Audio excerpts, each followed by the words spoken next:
You're listening to an Airwave Media podcast. Hi, everyone. This is Scott.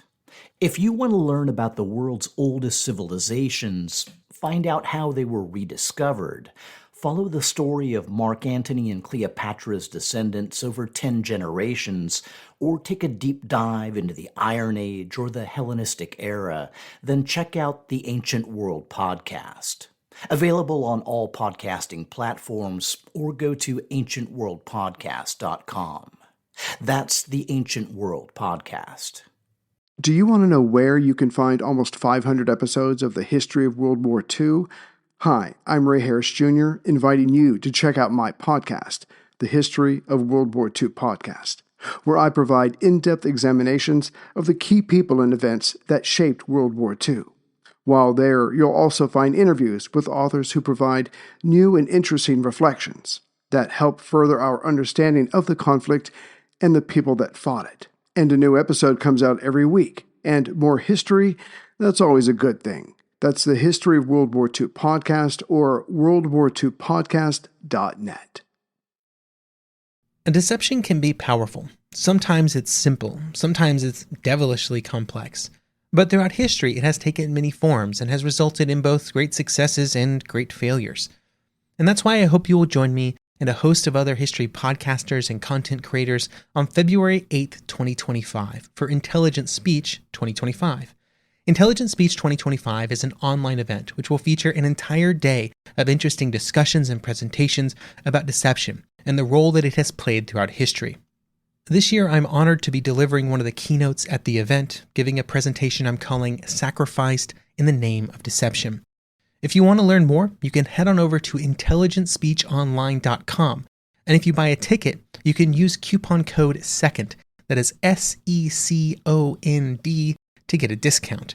Again, that's intelligentspeechonline.com and use the code SECOND.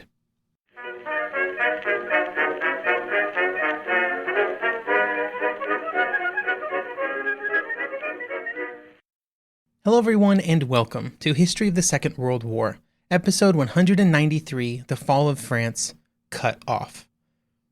This week, a big thank you goes out to Jeff, Mike, Ada, Nick, and Hidko for choosing to support the podcast by becoming members. Members get access to ad-free versions of all of the podcast episodes, plus special member-only episodes once a month. Head on over to historyofthesecondworldwar.com/members to find out more. 10 days after they had started their attack in the Ardennes forest, on May 20th, the German forces had reached the English Channel. They would then solidify their position and then expand the territory under their control in the days that followed. 45 divisions of the French army and the majority of the British Expeditionary Force were all now trapped within Belgium. This set the stage for the next two phases of the campaign. The first and most immediate phase would be the efforts of both sides to resolve the situation of the cut-off divisions. For the Germans, that meant squeezing the pocket while trying to prevent any kind of seaborne reinforcement or evacuation. For the French and British, that meant more counterattacks as soon as possible to try and punch through the German corridor to the coast. The goal was to launch this counterattack on May 21st, before the German forces could really solidify themselves along the edges of the advance of the panzer divisions. Every day, every hour, resulted in a stronger German defense and sapped the power of the possible counterattack. A rapid and unified response was critical. Meanwhile, back at German High Command, even though the situation in Belgium had not been completely dealt with, they were already starting on plans for the next phase of the campaign, Case Red, or the invasion of the rest of France, which would be activated as quickly as possible after the situation in Belgium was dealt with. While the Germans were already planning for what came next, on the Allied side, the need for decisive action was undercut at almost every turn in the days before the proposed counterattack. First up, in a real administrative error, the British moved their headquarters and then just did not tell the French. The movement of the headquarters was reasonable. At the start of the campaign, the British HQ had been based in Arras, a position that began to look a little bit more vulnerable as the German attack developed. Therefore, the decision was made to move it to Boulogne on the coast. The headquarters would begin to move on the 17th, although it would take until the 18th until it was completed. However, nobody told the French liaison officers and the French liaison staff that had been present at Arras that the British were moving their headquarters. And in fact, they would only find out that the British were moving after it was complete. And then it took them 2 days to catch back up to the British because it was unclear exactly where they had gone. And this is a pretty small thing, a small mistake, but it unfortunately came at a very critical time when cooperation between the two armies was as critical as it would ever be. The replacement of Gamlin at French High Command did nothing to improve the confidence of the British commanders and their continental allies. On May 20th, Chief of the Imperial General Staff, Ironside, would travel to see the BEF's commander, Gort. Ironside could see the need for a counterattack and ordered Gort to launch one as quickly as possible before any consultations occurred with the French. Gort would agree to try and get something prepared, probably with 2 reserve divisions and 1 tank brigade. While this was done, Ironside went off to visit Belot, the commander of the French First Army Group.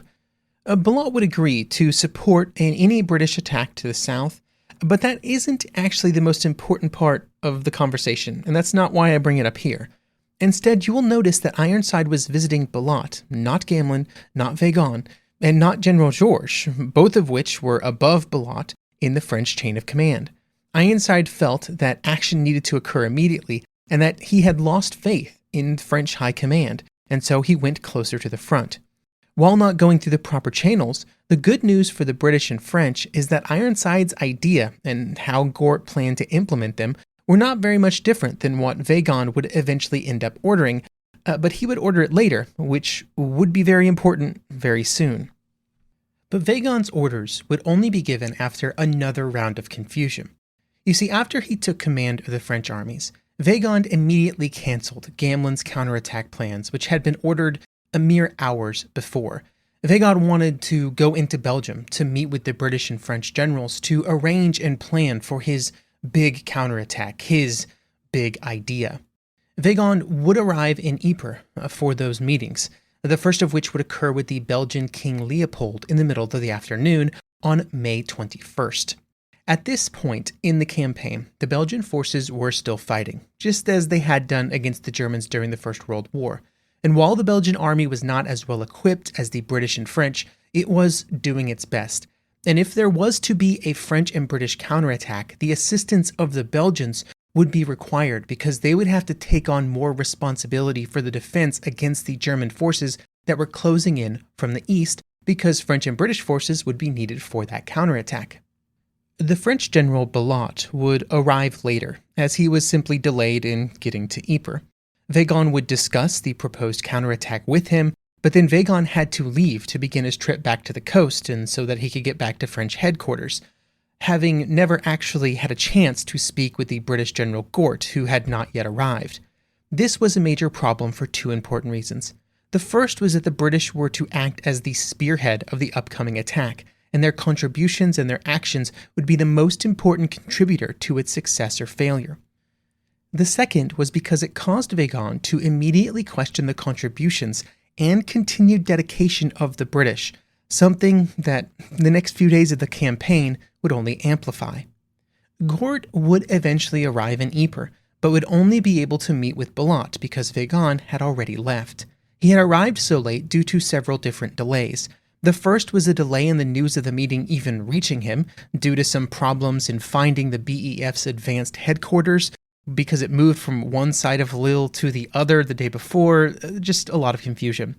It was a small, simple change. It only moved a few miles, but that caused chaos because the British staff officers did not ensure that the French liaison officers knew where they were at all times. When the information finally arrived at this advanced headquarters, Gort was actually meeting with his corps commanders at another location close to Lille, so another delay was introduced while the information was again moved to this new location. All of these issues simply pushed back Gort's arrival in Ypres, just enough to miss Weygand.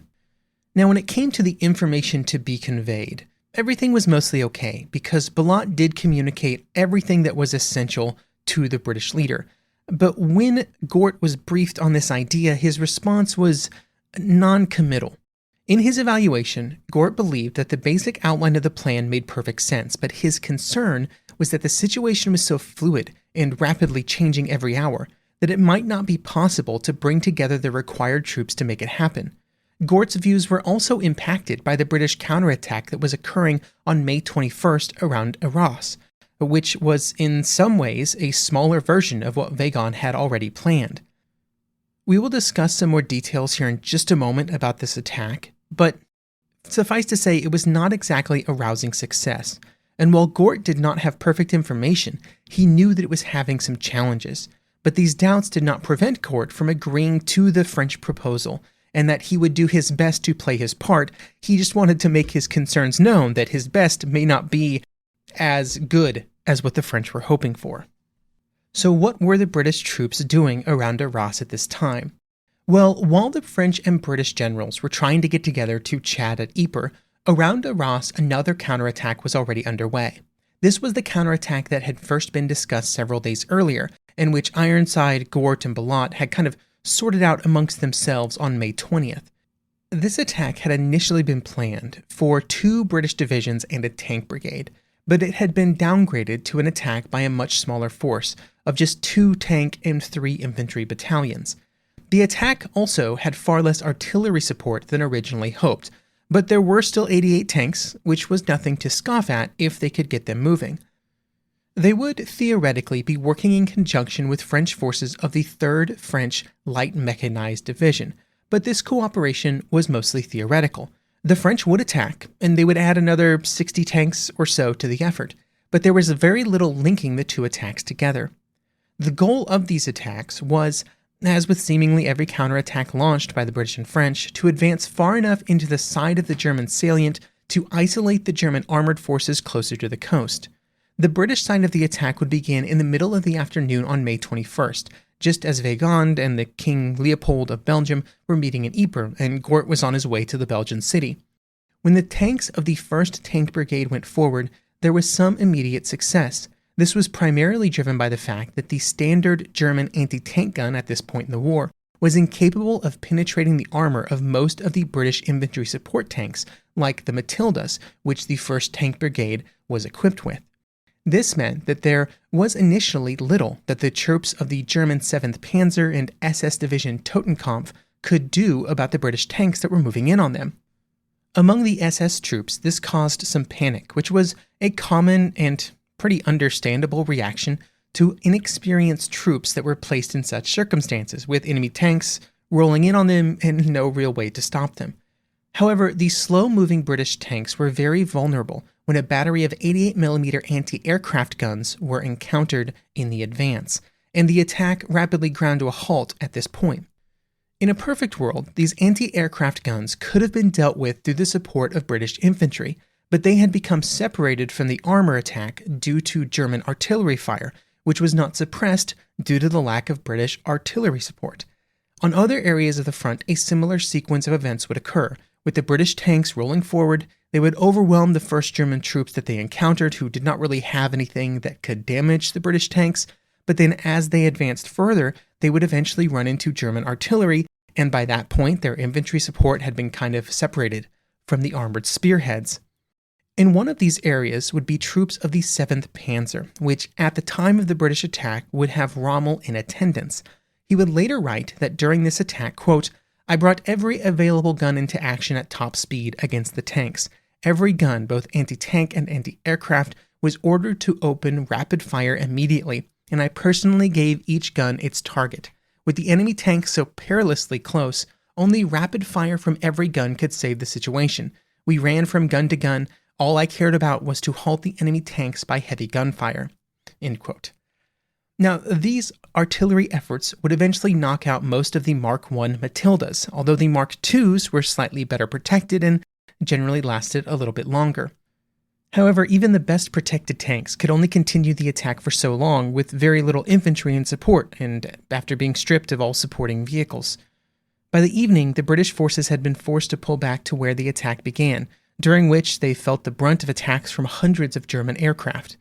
During the attack over the previous hours, which at the end of the day accomplished nothing in terms of territory gained, the British had lost 40 tanks and the French 20, although Allied infantry casualties had been on the light side. On the German side, 12 tanks were lost, about 400 men were killed or wounded, and while the British and French tanks did a good amount of damage to non-armored German vehicles as well, Losing vehicles and some tanks, while never good, was not the greatest impact of this attack that the Germans had just beat. In fact, the greatest impact had nothing to do with the men or vehicles or equipment at the front and was entirely back at German High Command.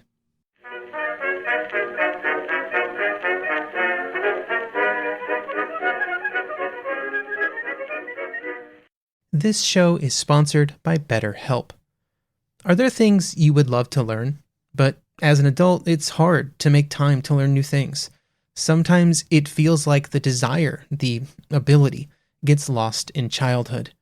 Therapy can help you reconnect with your sense of wonder. It might just be time for you to start your back-to-school era and rediscover that curiosity, and that's where BetterHelp comes in. BetterHelp is entirely online, so you can do it from the coziness of your home, or anywhere else, I guess. To get started, all you have to do is fill out a questionnaire, which will help match you with a licensed therapist. It's easy, it's convenient, flexible. It removes as many barriers as possible between you and therapy. So if you're thinking about starting therapy, give BetterHelp a try. Rediscover your curiosity with BetterHelp. Visit betterhelp.com/GW today to get 10% off of your first month. That's BetterHelp, HELP.com/GW. Do you want to know where you can find almost 500 episodes of the history of World War II? Hi, I'm Ray Harris Jr., inviting you to check out my podcast, the History of World War II podcast, where I provide in-depth examinations of the key people and events that shaped World War II. While there, you'll also find interviews with authors who provide new and interesting reflections that help further our understanding of the conflict and the people that fought it. And a new episode comes out every week. And more history, that's always a good thing. That's the History of World War II podcast or worldwar2podcast.net.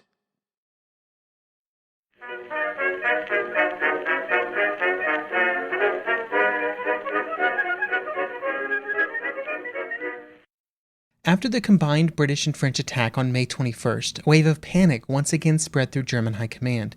It was very similar to what had happened a few days earlier, when concerns about a French attack from the south had caused frantic conversations that resulted in the May 17th halt order, and once again the specter of possible Allied counterattacks meant that there were discussions again about another halt order and possibly the movement of panzer forces away from the coast and back along the route that they'd come.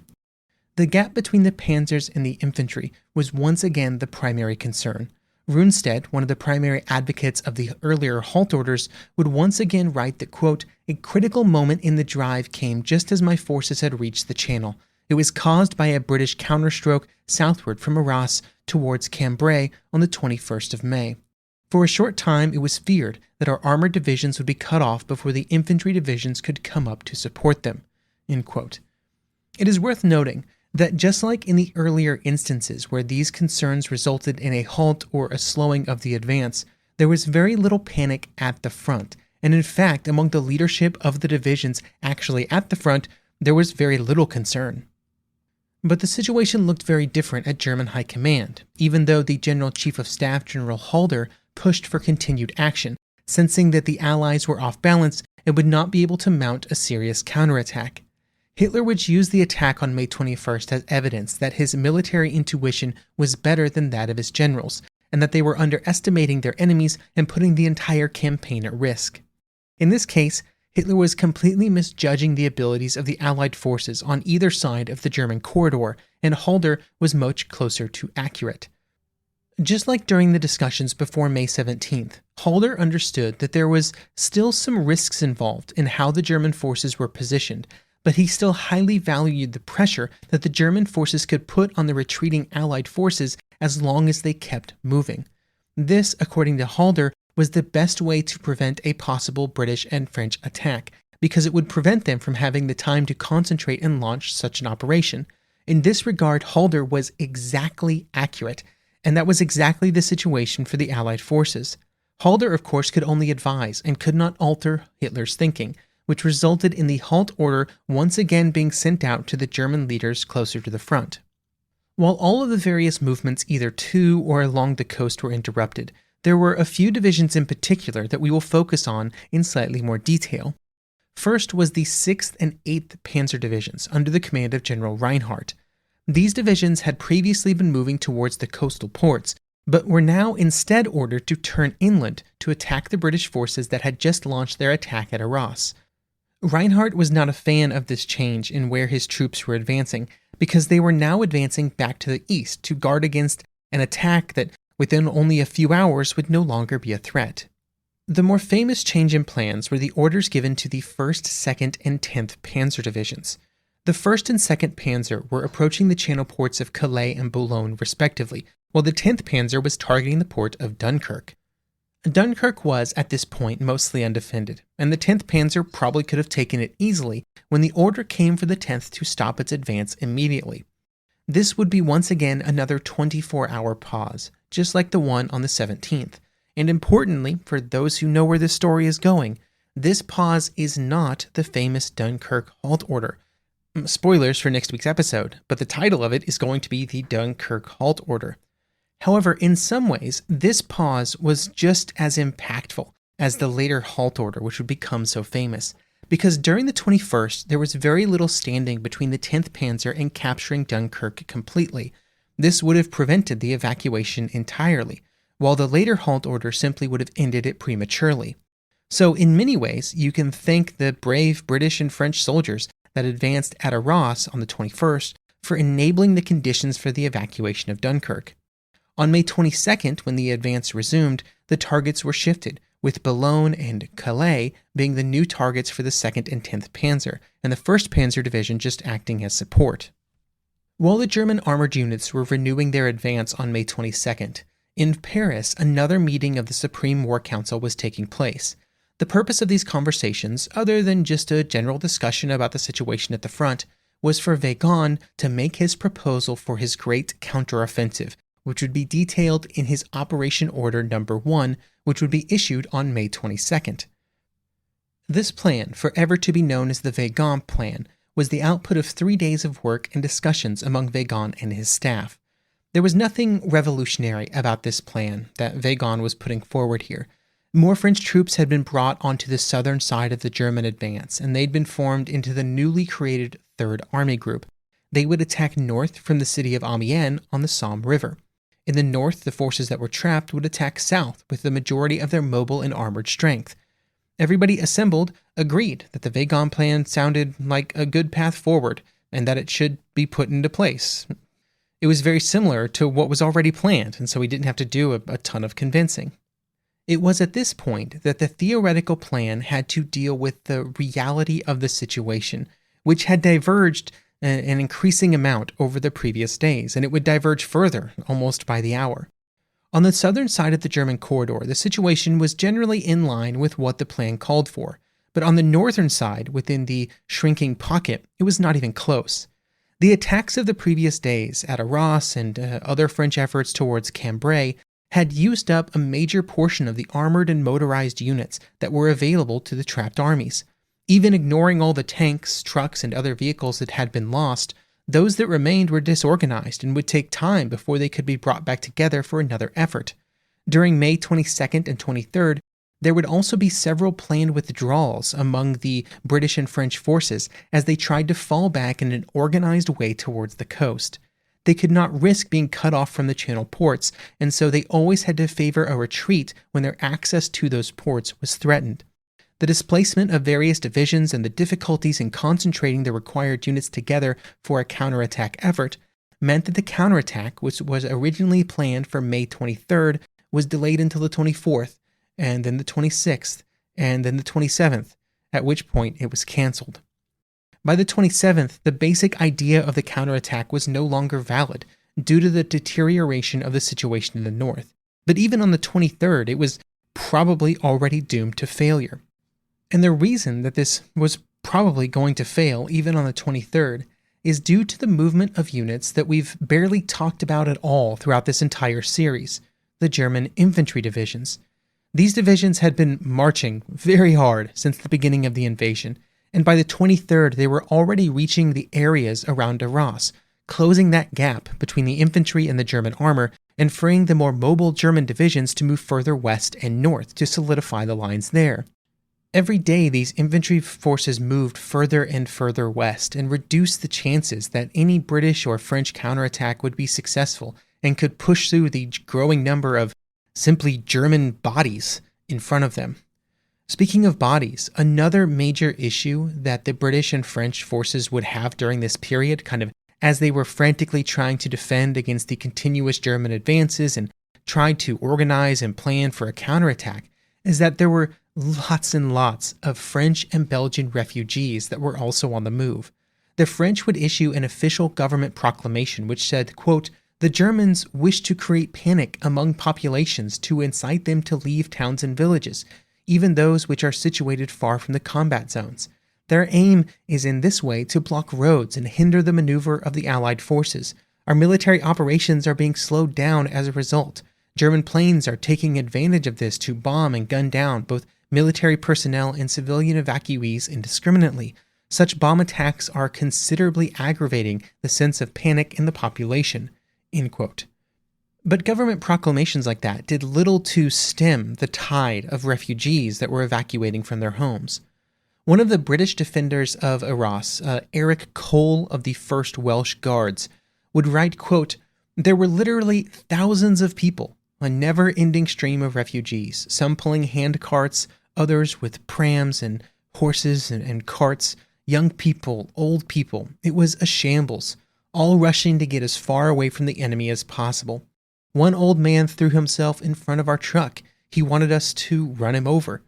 With difficulty, we got him to one side, and we wondered how an army could manage to put up a line of defense with such a crowd everywhere."